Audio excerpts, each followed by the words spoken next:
Greetings, everyone. I told y'all I would try to get this video out, or at least the message out, this week. I actually kind of thought I was going to be able to do it last night after the board meeting, but that did not work out. It was a little bit later than I thought, and frankly, I was a lot more tired than I thought, and it just was not meant to be. Um, I got to shuffle my stuff around here. There is a right good bit to update everybody on, so I hope folks don't get too bored with this video and cut it off. Lots of views. First off, our effort to reach out to our Kentucky friends, FQHC friends, and Community Health Center friends is really going well. Y'all are such an incredible family that cares, that is part of an overwhelming network of love and compassion. We've already sent 48 gift cards up there. Actually, they are Visa cards, so they kind of work just like cash. They're $100 each. As I said in my previous email, we know that at least 30 of the staff members at the centers there in Kentucky have had their homes completely destroyed. This is really going to make a difference. More will be going. I know that everybody had their hands full with their own holiday preparations.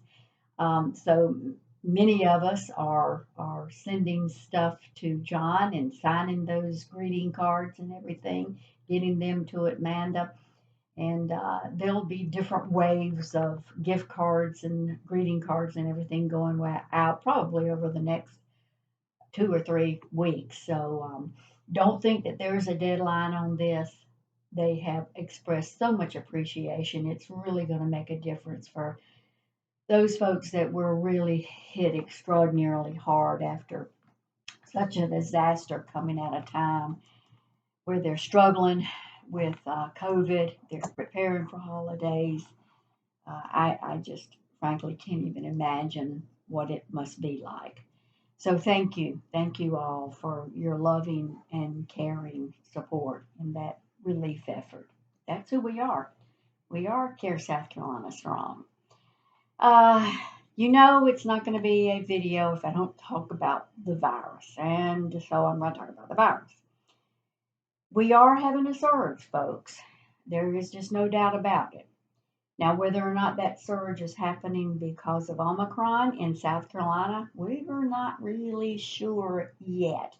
There's still some work being done, doing what they call sequencing when a PCR test is done. And we still don't have a lot of data about whether or not Omicron is the prevalent virus now in South Carolina. But at least throughout the rest of the United States, Omicron is representing 75 to 90% already of the virus, and it replicates, it spreads at such a fast rate. It's like measles. We all learned more than we probably ever wanted to know about things like transmission rates and everything, and we learned early on that measles had one of the highest, most contagiousness of almost any disease that we had seen. Well, Omicron is challenging that.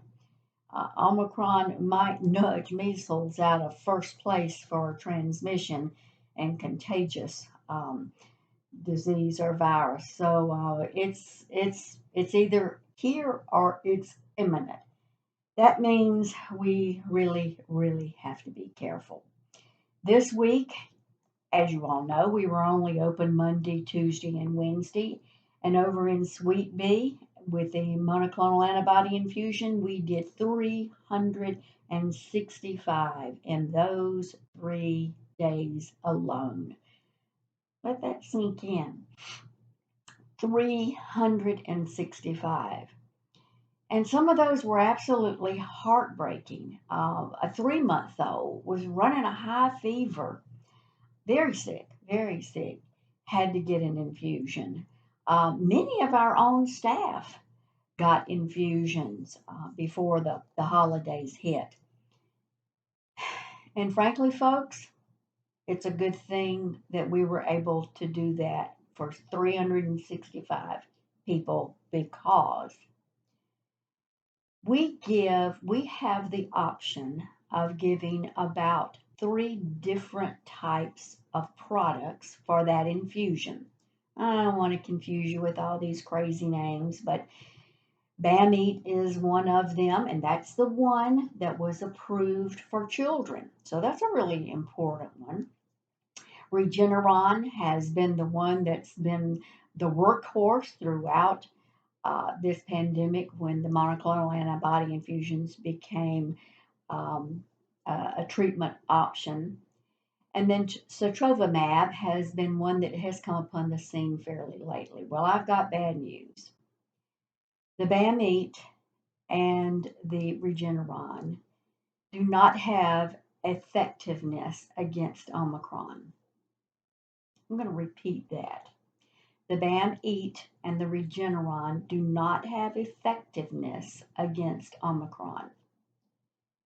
So, just like the feds did earlier on this year with the Bam-Eat, which didn't have an effectiveness against Delta, and when Delta really surged, they paused Bam-Eat.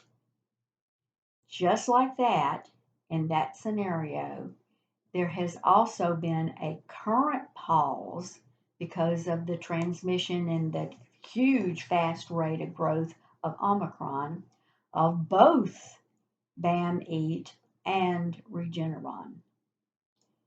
Why is that bad news, you may be thinking? Because, well, there's still another option, the sotrovimab. Yeah, we do have some supplies of the sotrovimab, but very, very short supply. And we have big concerns, and it's not just us. Frankly, throughout the United States, everybody has big concerns because supplies of sotrovimab are very, very limited. So, if you're out there, if you or yourself, friends, families, what have you, are thinking, I'm not going to worry about getting vaccinated because I know I can go and get that thing that they're doing over there at Sweet Bee with an IV, and that'll make me feel all better quickly. That may not be possible. We simply may not have the supplies to be able to do it. This is not good news at all. Frankly, it really rocked me this morning to get this news, knowing that in just the last 3 days alone, we had done 365. So it's not too late. It's getting late, but it's not too late. Get the vaccine. Okay, I'm gonna move on to that with some good news at least. I've been talking now, it seems like for months and months and months, that the feds were going to promise us, and had promised us, that we would have free at home testing kits. I think it started way back in August when they said that FQHCs were going to be having these free at home test kits made available, and then nothing happened, and nothing happened, and nothing happened. And frankly, I was about ready to give up on this. And then all of a sudden, at the end of last week, it all happened at one time.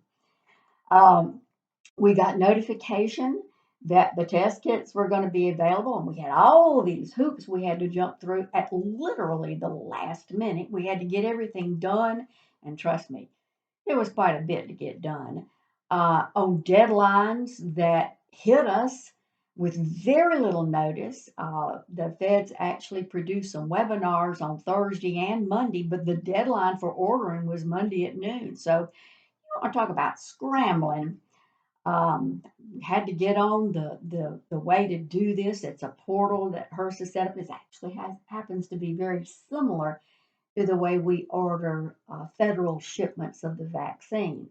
But it still was different, and we had to go through a whole process.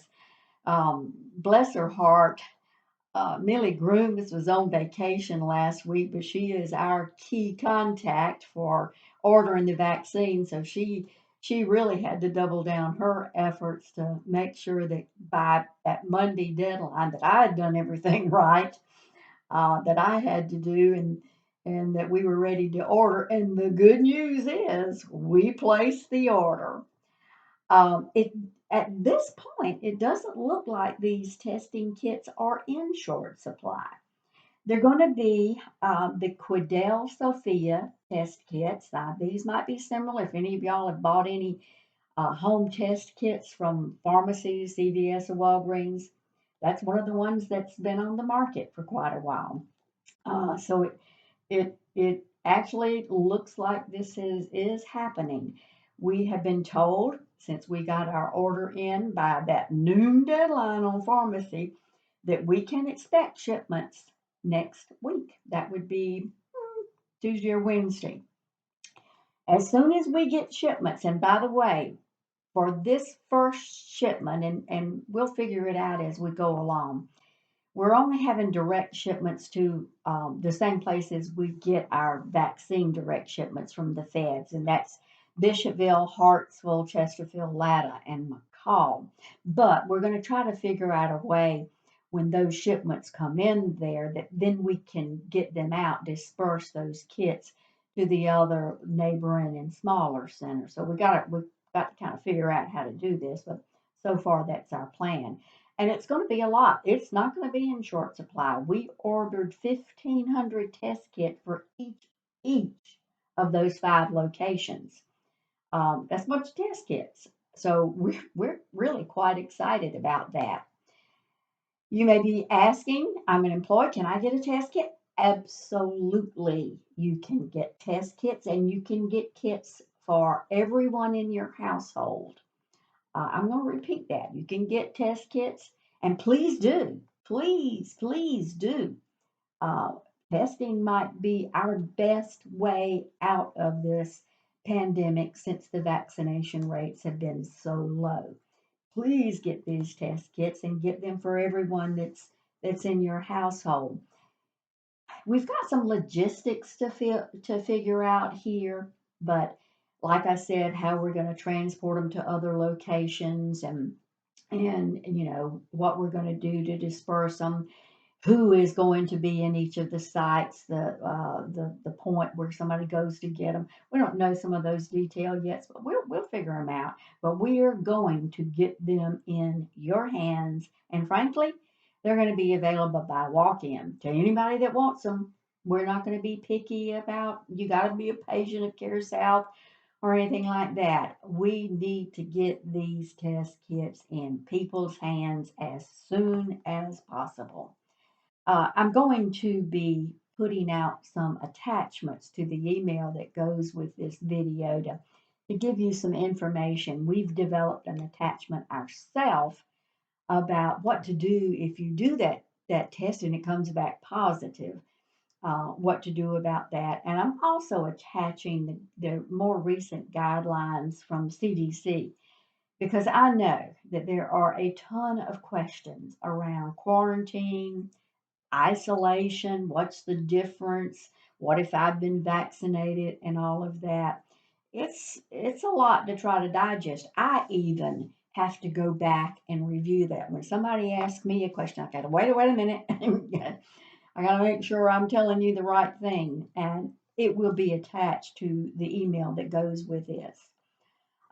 So what are these test kits anyway? Okay, there are 2 tests in each kit. They are a very simple nose swab. It's not a swab that has to go back to the back of your brain. It's just a swab that goes right into kind of the front portion of your nose. You do both nostrils. It only takes about 10 minutes, 15 minutes. Not really sure which test kit, um, which period will be in this particular test kit. CDC says, and they really encourage test, test, test. Test definitely when you have symptoms. Test before you go to a gathering. Test before you have people coming into your home or you're going somewhere. Test yourself. Test them. Have enough kits available for this. And we really, really want to encourage this. There are 2 tests in each kit. And what the CDC recommends is to test twice. You do the first test, and then over the next 3 days, at some point, at least by the third day, test again. Make sure it's at least a day apart from each of those, but test again by the third day. You're getting a pretty good, solid evidence around that. And that with that little waiting period, that 3 day period between the tests, in case something does come up. All of these variants, frankly, have been different. And we know sometimes after an exposure or what have you, it may take a couple of days before the virus really does create enough of what's called a viral load to be able to be picked up by a test. So that's why there are 2 tests in each kit. Don't try to say I'm going to do one test and then I'm going to give the other test to my brother, my son, what have you. Go ahead and get a test kit for them so that everybody can have 2 tests that are in the kit. More will be coming on that. I am, like I said, doing some attachments on that. I'm also doing an attachment that goes into a little bit more detail about what I talked about earlier: quarantine, isolation. What's the difference? When do I do it? What if I've been vaccinated? What if I was only exposed? What if I don't have symptoms? See why there's so many questions on it? I don't even try to keep it straight. I ought to keep this tattooed on my arm or something, but it may change. Don't get frustrated by that. I hear a lot of people say, well, I'm just not going to do anything because everything changes. Well, yeah, everything does change. But it's up to us individually to make sure that we do the best we can. It's not our fault. It's not CDC's fault that everything changes. Blame it on the virus. The virus has changed everything, and it itself changes all the time. Look now, we got Omicron, we had Delta, we had Alpha, we had Beta. We got to get used to this. Lathan Woodard, the CEO at South Carolina Primary Healthcare Association, has that saying that we all probably know: blessed are the flexible. And we better learn to be very, very, very flexible. Switching conversation points right now, I do want to give an update to this living wage parity increases. We started this, we made a goal around the first of the year that we were going to not only implement a minimum living wage, which is for our area around $15, but in doing that, and as we implemented the minimum wage for those that were directly impacted, we were going to do parity increases across the board so that everybody in the organization had at least some parity impact. Our goal was to get this accomplished by the end of the year. That payroll that'll be coming out on the 31st. We're not quite going to make it. We got to go one more payroll into 2022, but just one more. So this has been a lot to do. It was a lot more than, frankly, we thought it was going to be. Not to mention, it costs a lot to do this. So bear with us. We needed an additional 2 weeks, but I've said this before, and I want it to really sink in. Everybody is going to get a parity increase. So just sit tight. It's still on the way. Okay.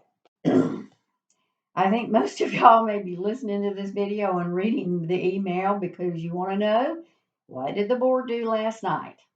Yes, I've talked about this now several times. When the board first developed the HR 0200 policy, which is the employee health requirement policy, which adds to it the requirement around COVID vaccination. It adds to the requirement that's been in place now for a while around other vaccinations like flu and so forth.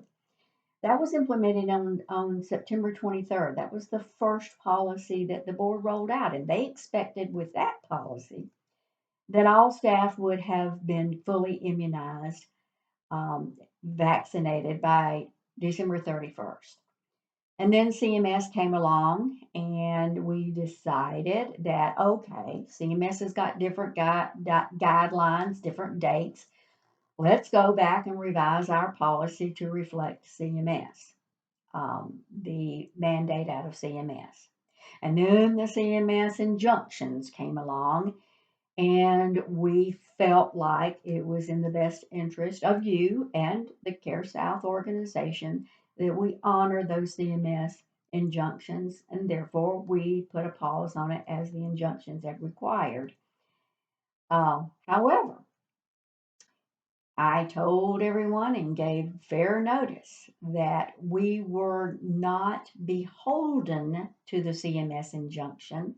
The CMS mandate was a requirement, but the board of directors could have their own requirement separate and apart and different from that.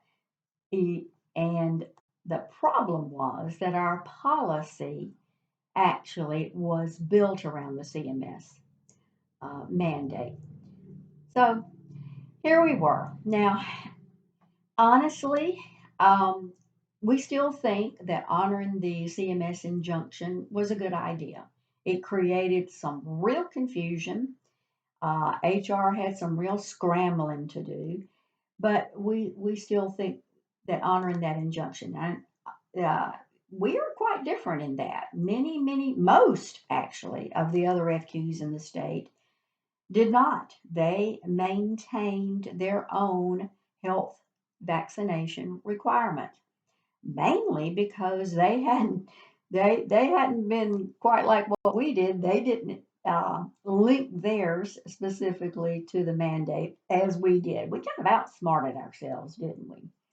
So honestly, almost all of the other FQHCs, almost all of them have maintained their health requirement for vaccination. And in talking to them, they've gone through some employee losses, not a lot, but some employee losses, and have essentially just kept on steadfastly with their program.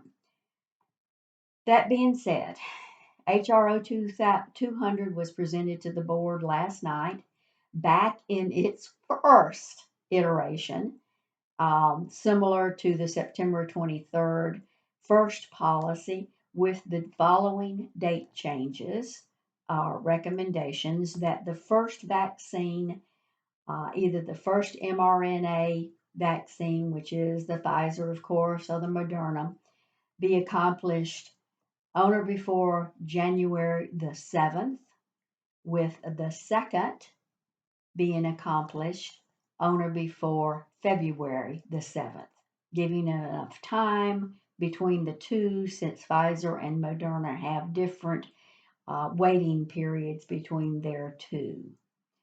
I'm going to repeat that. The two dates are now January the 7th and February the 7th. The board approved that policy unanimously at the board meeting last night. And I want to add something to that. I've also talked to many other FQHCs across the state, and many of them are not as fortunate as we are. 100% of our board of directors are fully vaccinated. 100%, every one of the board members, and they were vaccinated early on, frankly. I think by the first meeting in September, I think the majority of them were fully vaccinated or had at least had the one shot. I do want to add something else to this for your consideration, and I also will be attaching this as an attachment so that you can see the important specific language. This is concerning your decision about which vaccine to get. CDC recently came out and made a recommendation that they are recommending that folks get an mRNA vaccine. That is a Pfizer or a Moderna. They are saying, and this will be in the attachment, that the Johnson & Johnson shot, the one shot, Johnson and Johnson, just continued to have and raise concerns within CDC around the blood clot issue. They weren't pausing it like they did back in the springtime, but they were making a strong recommendation that if someone is still looking toward vaccination, as a few of y'all are, that they recommend Pfizer or Moderna. We will still have Pfizer, Moderna, and Johnson and Johnson available for vaccination, but with that recommendation. So I wanted to make sure that everyone understood that we're not withdrawing, and neither is CDC, our vaccine. As a matter of fact, CDC says at least some vaccination is better than none. So this will still be in your choice of vaccination. I just think it's very important for everyone to know the full story. I told you the pretty bad news about the monoclonal antibody products that have been paused, but I've also got a little bit of good news. It's kind of a little qualification in it. There have been two oral meds that are about to be coming out. Paxlovid and Molnupiravir. I've talked about those in the past, and it looks like they're going to be pretty imminent. But, and I've talked about this in the past too, don't rely on them because they're going to be in very, very short supply. The Paxlovid is going to be a pretty good medication. It has to be taken at least 5 days after symptoms have started. It's a 5 day dose. It's an expensive medication, and believe it or not, the feds have bought about 500,000 doses of it.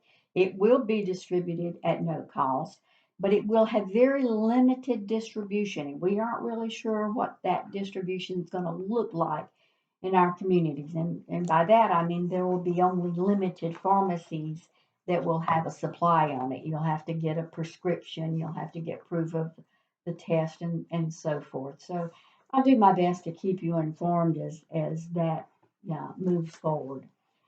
One last note around the vaccination as a health requirement. At this point, and people have asked me this, and I want to make sure that I do speak to it. At this point, there's not a recommendation or even a requirement specifically for the booster as a health requirement for employment.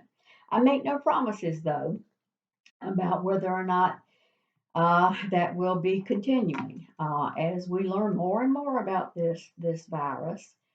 And we already have learned that the booster is a very, very effective against Omicron. It's one of the few things that does seem to have and effectiveness after you've received your two full vaccination shots or your Johnson and Johnson. But at this time, there will be no requirement for a booster.